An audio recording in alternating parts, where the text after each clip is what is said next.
So, what is up, guys? Welcome into the Dynasty Fan Podcast. We got a great show for you today talking about Week 8 waiver wire pickups. We're going to give you our top players at the position. And if you're just tuning in for the first time, we always give you guys that are less than 50% rostered on Sleeper. We're going to give you our top ads at the position, like I said, and also stay tuned to the end for our strikeout ads. Those are basically players that if you wake up in the morning, you miss out on your guys, you didn't get the players you want, just bonus options for you that are really low owned, but got a sneaky little upside, as well as we give you guys some super flex as usually in that time as well. So what's up, Brian? How's it going, man?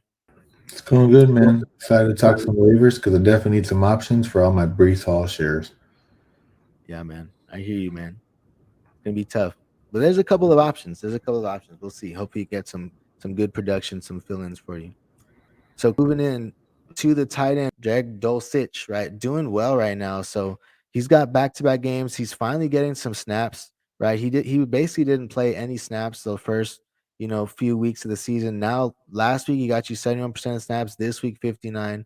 Albert a healthy scratch, man. And this dude got 9 targets, 6 for 50. He got a touchdown last week. He had 14 fantasy points last week, 17 this week. He's the tight end 6 on the week. So Greg Dulcich, basically somebody that you really want to look at, and he's only 14% rostered right now. So definitely someone that you want to take a look at. Probably the top little waiver wire flyer if you need a tight end, even if you don't, right? But if you lost like Ninjoku, right, this guy's a good option, right? You have Harrison Bryant, but I'd rather take a flyer right now on Greg Dulcich, man, because he's looking pretty good right now. Yeah, I mean, if you need a tight end for a week, I don't normally carry two tight ends. I carry one pretty solid tight end, and I don't carry a backup tight end. So this week I have a couple guys on buys in some leagues. So yeah, definitely somebody that if he's available, depending on what's out there, I definitely plug him in. Hope for a solid 8 to 10 points. Right, that's what we're looking at from waiver wire tight ends at this point. You'll be happy with that. And then Jawan Johnson, we just put him on here, kind of an honorable mention. He's had 6 targets and then 5 targets, so decent, right? And he's getting some snap share in there, getting in there plus 70% of the snaps. So just a little desperation flyer. Of course, we prefer Greg Dulcich, but Jawan Johnson worth mentioning because he didn't have a big 20-point game this past week. So now transition to our QBs. We got Daniel Jones, man. We also got you guys some super flex ads. So we know Ellinger going to be taking over, right? Matt Ryan's hurt. Also, Bailey Zappi, right, was mixed in there a little bit today. I don't really know the exact splits, but I saw that they put in Bailey Zappi again a little bit. And then Desmond Ritter, right? Just a sneaky little ad in your super flex leagues right now. Just because with Mariota and everything that's been going on, it hasn't been look good. They don't even want this dude throwing the ball, right? This dude's not even throwing the ball. They have no trust, no faith in Mariota, it seems. So it might have a little QB change pretty soon here with Desmond Ritter. And also, number one QB ad if you need a little flyer, a little streamer, or if your QBs are just thinking it up. Daniel Jones is next week. He's got Seattle, man. So another good matchup for Daniel Jones. He's the QB2 on the week, man. 28.8 fantasy points, right under Josh Allen. And he had 30 pass attempts, 200 yards, right? Gets one passing touchdown. But the best thing about Daniel Jones and what we've liked about Daniel Jones for a long time, the intrigue, why people waste their pick on Daniel Jones all the time. 11 for 107 rushing yards on the ground, gets you one touchdown. So definitely positive for Daniel Jones. And next week against Seattle, I think he's a good little streaming option, man. Yeah, I agree. It's a good matchup, and like you said, the running option. If you want a quarterback right on a bye week that you want the upside, he definitely has a lot of high upside. And I think part of it is because Barkley's playing so well, man. Barkley is just a great running back. He's playing like the old Barkley, and so teams are having to respect the running game a little bit more. And so Daniel Jones has been able to kind of escape the pocket and have like some design runs, and it looks like he's finding some success. Definitely. So we'll go into our top 5 waiver wire plays. And again, these are all less than 50% rostered. One barely made the cut at 49%. But this first one we're going to give you guys is Latavius Murray, right? Denver just seems like a mess. I don't know. They're trying different things, experimenting with different things. Latavius Murray, 40% of the snaps, got you 10 fantasy points. So 8 for 24 yards rushing, got a touchdown. So that's good. Got a little goal line work. And we know that with Melvin Gordon, it just seems it's been a little bit disgruntled there. So I think Latavius Murray is a good little pickup, right? They brought in Marlon Mack right now. doesn't really bother me at all. He couldn't do anything really in San Francisco, right? Even with the backs that they had and the third and fourth string backs in San Francisco, Marlon Mack couldn't really earn any time there. So not really concerned about Marlon Mack. So I think Latavius Murray still a good little ad right behind Melvin Gordon. Yeah, also too, Mike Boone is on IR, so they just put Mike Boone on IR, so that's also pretty big, right? So now he really only has to worry about, um, splitting time with Melvin Gordon, which obviously he will. But like you said, Latavius Murray is a big back man, and they're going to use him around the goal line. So hopefully, I played him this past week, gave me 10 points, man. That's exactly what I wanted, right? In my lineup. So I had a lot of guys on bye. So yeah, if he's available, not a bad guy to pick up. So moving into our number 4 on the waiver wire for us is Paris Campbell. Only 11% owned still, man. And he had a smash game last week, 18 fantasy points, then 23 this week against Tennessee. They got Washington, which is another good matchup coming up. So the only thing is they're going to have Sam Ellinger in there. So something to think about, right? This was with Matt Ryan, but still the 11, 12 targets. It's got to be worth mentioning. 10 receptions for 70 yards gets you a touchdown. So back to back weeks with touchdowns. So Paris Campbell, he's been 90+% of the snaps, basically close to 100% of the snaps. So you like that with Paris Campbell and 11% rostered. I think he's a good little ad for you guys this week. Yeah, man. I mean, he's looked solid the last couple of weeks. He's getting a lot of targets. Like you said, my only guess concern is we don't know with Sam Ellinger what it's going to look like, right? Um, but I mean, if you're in a 12 team or deeper league and you have bye weeks coming up and you need somebody, I mean, he's somebody that I would definitely be able to plug in and give you a pretty good floor and a high ceiling, man. I mean, with the last 2 weeks. For sure. And moving into number 3, we have Mr. Wandale Robinson. As predicted, Wandale Robinson goes up in the snaps, right? Last week, he only had 23% of snaps. This week, he gets 69%. Doubles his targets, right? He went from 4 to 8 targets. So gets 8 targets. So 6 receptions for 50 yards.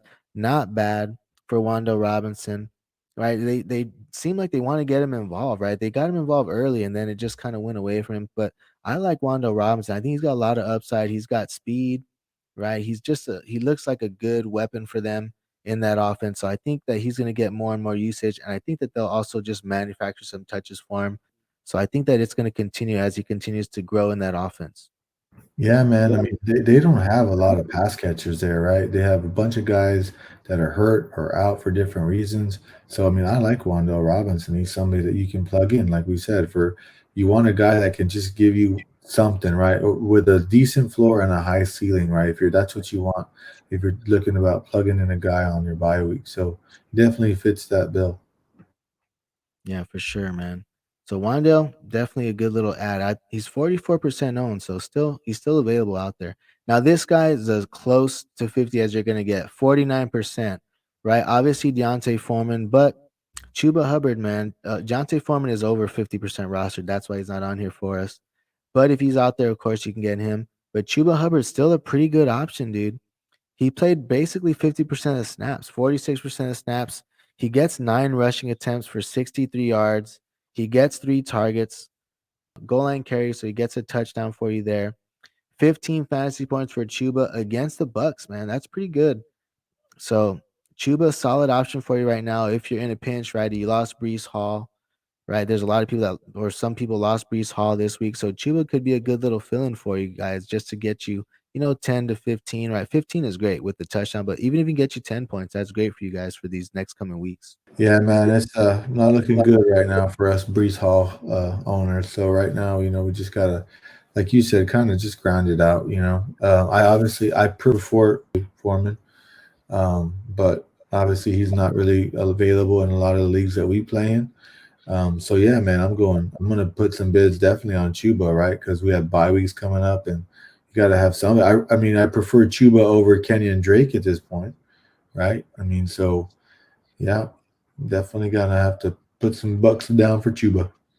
Yeah, and worth noting, he was a there was an injury concern, but they're saying that he's looking like he's gonna play. They're not concerned with him missing time. So Chuba doesn't seem to be an injury concern going into next week. So now moving into our number 1 waiver wire ad, and it's gonna be the Gus Bus, man. Gus Edwards comes out. We had him as our one of our strikeout ads, right, last week. And we've been saying him for about 2 weeks already just to stash Gus Edwards. We got another one in mind, similar, right? That's on the IR that's kind of been forgotten about, just like Gus Edwards that we'll mention later. But Gus Edwards comes out, gets you 18 fantasy points, 16 carries, man. His first game back, first game in action, 16 carries, 66 yards, gets you 2 touchdowns on the ground. Only one target, so that is a little concerning. They really don't use him as a in the receiving game. But nonetheless, man, 16 to 20 carries. If he's getting 16 carries, that's solid for you guys in your lineups, especially with the Ravens, the offense that they have, right? He's definitely going to have touchdown upside every week. So I think he's got a good little floor for you in that Ravens offense, which is going to be solid for these bye weeks that are coming up. Yeah, man, he's number one on our list for a reason, right? He's tied to a great offense, and he's going to get the goal line carries. Kenyon Drake is not going to be getting those goal line carries. It's going to be Gus Edwards. And so if he can just get, even if he doesn't, get a lot of rushes on the ground, a lot of yards on the ground, he's going to get the goal line carries. And so he can fall into the end zone on that 1 yard TD, right? And so he's somebody that I definitely think we need to be trying to add, with bye weeks coming up and then all the injuries. So yeah, definitely somebody I'm going to be looking forward to trying to get. Yeah, definitely the top option right now. So now moving on to strikeout ads, the strikeout ads portion. We got Jamichael Hasty, 0% roster. We saw he's got some speed, got a little burst. He had a big play right 2 weeks ago, that big touchdown that he ripped off. So Jamichael Hasty now just moves into that RB2 spot. We'll see. He's basically just kind of a little handcuff now, right now, moves up into the RB2 spot in Jacksonville. So Jamichael Hasty, just a little flyer right now. But the one that I do like, Damian Williams, man, he's been on IR for a while and he's already been practicing. So I think it's only a matter of time till this dude comes back. And before, when it was Cordell Patterson, right? He was basically the RB2 when Cordell Patterson went down. This dude was the one that went in right ahead, was getting the work. Then he got injured, unfortunately, so he's been out, but he should be back any minute now. So I think Damon Williams is a good little stash right now, just like Edwards a couple weeks ago. I think Damon Williams is basically that next guy. Yeah, man, I kind of like Jermichael Hasty. Like I was watching that game and I was like, "Oh, Travis Etienne breaks a big run." It was Jermichael Hasty, the one you're talking about a couple of weeks ago. So I Yeah, mean, I like him. I mean, I don't think it's going to all be Travis Etienne, right? So we're talking about guys that maybe, right, looking forward, projecting who can possibly have value, right, at some point in the next 3 to 4 weeks, and so that's why Jermichael Hasty's on our list. He's a guy that I like a lot. yep. And then Miko Hardman, man, he's had some solid games, 3 games in a row above 12 fantasy points. I think he got close to 30 this past week. So just worth mentioning. The only thing is he's only doing it like on 4 targets. But I mean, in that Chiefs offense, right? Similar to like Gabe Davis, right? Don't want to compare him to Yeah, Gabe Davis, but someone that just MVS. tied to an elite quarterback and elite offense. I mean, those plays are gonna happen. And if Miko can keep just producing, right? Even if he just gets you 10 fantasy points, which he has 3 weeks in a row, he's had above 12 fantasy points. So just someone to keep an eye on in your bye weeks. Only 30% rostered still. And of course, you gotta love just that he's tied to Patrick Mahomes and that Kansas City Chiefs offense. So what do you think about Miko, man? Well, I mean, he's like the field stretcher there, or one of the field stretchers. So, like you said, he has big playability, right?